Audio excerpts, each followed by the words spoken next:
今天介绍这部泰国恐怖片《网红》完整版惊恐上线，并不是什么手段都能用来打造网红。话说红发妹的网名叫奶昔，而黑发妹的网名叫做熊宝宝。他们共同在油管上开了一个直播频道，他们售卖的主要也是一些女性的口红、面膜之类的化妆品。因为这两位小妹妹的长相甜美，而且还是未婚，所以他们不但招蜂引蝶，而且还有很多的黑粉。其中有个男粉丝托斯就追求奶昔很久，然而奶昔根本就没看上这号人，私下里还咒骂这个托斯是个乡下人。可问题是奶昔竟然还收了他不少礼物。奶昔就开玩笑的表示要把托斯介绍给熊宝宝，熊宝宝也没有立即拒绝。奶昔就开始跟托斯联系这个想法，没想到那个托斯还是个大情种，非奶昔不娶，这可把他愁坏了。托斯连续打出几行字，意思是他为了买奶昔的产品已经山穷水尽了，希望奶昔能够出来见一面。奶昔当然就以最近工作太忙为由找借口拒绝了。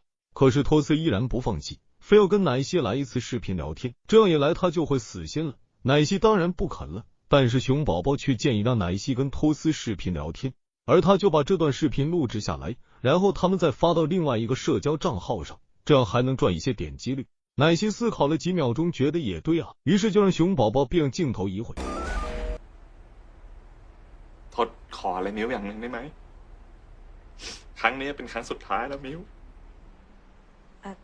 一个大男人看着心爱的女人能哭成这样也是绝了，可是这依然不能打动奶昔的心，反而让他感到一丝的恐惧。突然托斯拿出一把尖刀放在了脖子旁，奶昔吓坏了，顿时不知所措看着屏幕。没错，托斯正在自我了断，这个就很恐怖了。熊宝宝也跑来看见了这一幕，哎呀，这个托斯对自己毫不手软。这是来到了凌晨3点钟。到了第二天，他们俩得到消息，托斯真的领了盒饭，警方宣布托斯是从楼上跳下来自杀的，而奶昔就坐在那里都愁死了。可是没想到熊宝宝却突发奇想，他的想法就十分的大胆，目的是利用此次事件把两人打造成网红，这样就能把直播带货做得更大。他要把危机转化成机遇，每件售卖的商品都将会成为爆款，这个想象的空间就有点大。奶昔最终经受不起诱惑就同意了。看完这个片段，我觉得这部片子紧跟时代潮流，显然很有看头。接下来两位漂亮小妹妹的命运如何？且听金彩彩娓娓道来。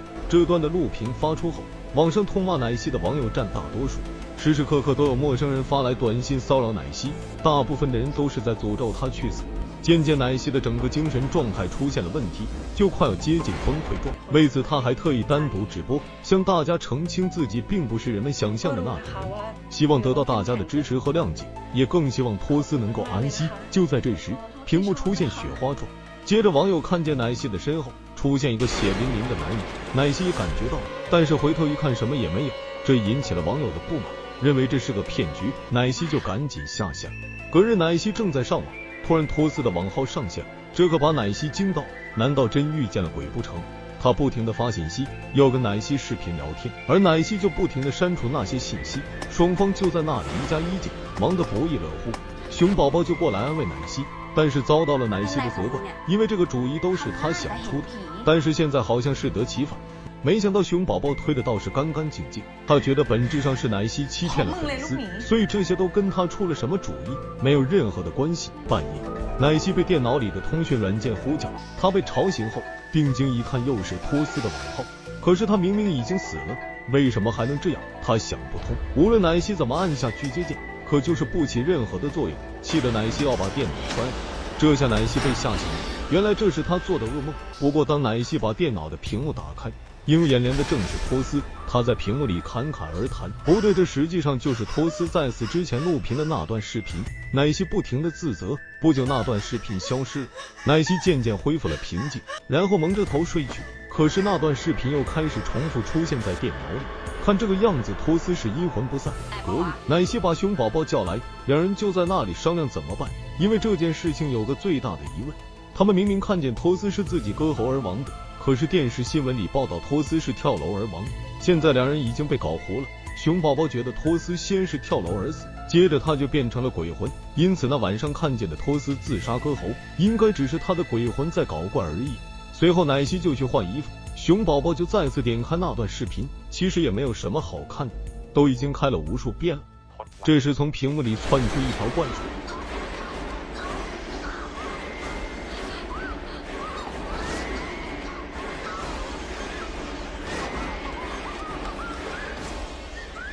这可把熊宝宝彻底吓尿。奶昔冲下来拉住他，让熊宝宝镇定一下。可是这次他再也无法做到，而且斩钉截铁地告诉奶昔，他跟这件事情进行切割，再也不过问这件事情，然后头也不回地走了。奶昔冷静下来，觉得这件事情不难处理，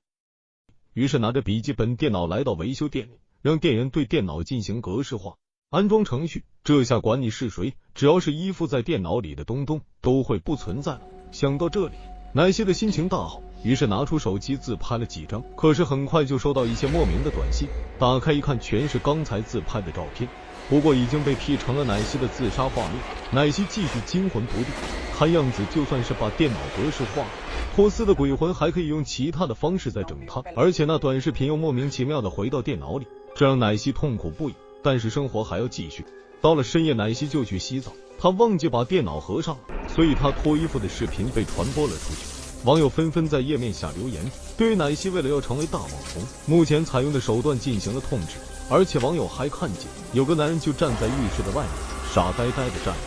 等奶昔洗完澡出来，这才发现电脑里全是网友调侃的信息，意识到自己刚才脱衣服的时候走光了，而且还有好事的网友制作了一个奶昔和托斯在一起的短视频合集，里面还有刚才走光的那段视频。奶昔顿时吓坏了，他很怕有鬼魂出现在这房间里。就在这时，广告主打来电话来质问奶昔，为什么网上到处都是他脱衣服的视频，他的形象彻底被毁掉了。现在他们不但要解约，而且还要让奶昔赔付一大笔的金额。这下奶昔彻底玩完，于是就跟熊宝宝打电话，可是他就是不接电话。现在就剩下奶昔一人独自面对这件事情。另一边的熊宝宝似乎也没有闲着，在镜头面前故意露肩，然后他觉得这样还不够，于是他重新换了一套性感一点的衣服。他看见网上那些黑粉是如何把奶昔整臭的，他们也不知道是从哪里找来奶昔未整容之前的照片，正在大肆的传播。看这个架势倒是向熊宝宝提供的。哎呀，这位小姐姐到底想干嘛？她把奶昔搞臭了，好像对她没有什么好处吧，毕竟现在他们还是一个组合了。不过看着熊宝宝开心的样子，这位简直就是妥妥的心机女。随后熊宝宝开启独自一人的直播，但是进来的粉丝不是很多，三三两两的。不过有一个粉丝就问是谁录的那段视频，熊宝宝一时不知道怎么回答，哼哈了几声，就把这个问题推到托斯的身上。实际上这是他录的。เขาไปสู่สุคติแล้วค่ะ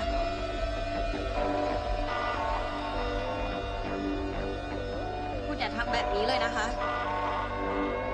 เป็นตัวอย่างที่ไม่ดีเลยยังไงขอบล็อกแล้วกัน。那个托斯的网民就不停的刷屏，可是随后发生的事情就让熊宝宝终生难忘。从电脑屏幕喷出红色的液体，搞得他的双手和身上都是，吓得他打开房门要跑出去。可是奶昔就在门口，他是来找熊宝宝的，但是他被熊宝宝现在的样子吓得不轻，两人就在那里又哭又闹的。熊宝宝觉得自己最无辜，反复的问为什么托斯的鬼要来找他。มึงเป็นคนบอกให้กูอัดวิดีโอคอลถ้ากูไม่ทำเรื่องนี้มันก็ไม่เกิดขึ้นหรอกมึงนั่นแหละ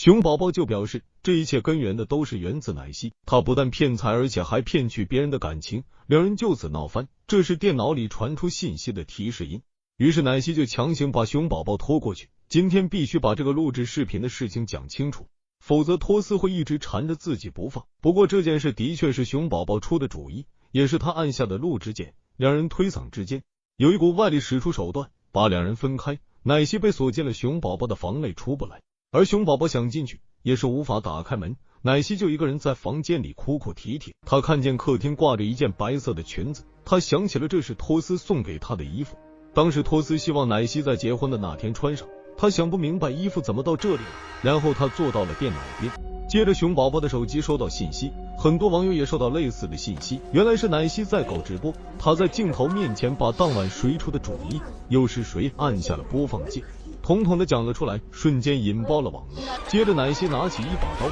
对准自己的脖子，很明显他要赴托斯的后尘。所有网友都被这一幕吓坏，门外的熊宝宝痛哭不已。不久一个黑影出现在过道上。本片到此结束。我认为本片拍摄的非常不错，能够及时抓住当下的热点，而且编剧的三观非常正确。这部片子非常有教育意义，满分5星，我给打分3星半。画面所反映的这些社会现实可圈可点，无论社会怎么发展，科技怎么进步，而人们心中的那杆秤是不会变的。好了，谢谢大家的捧场。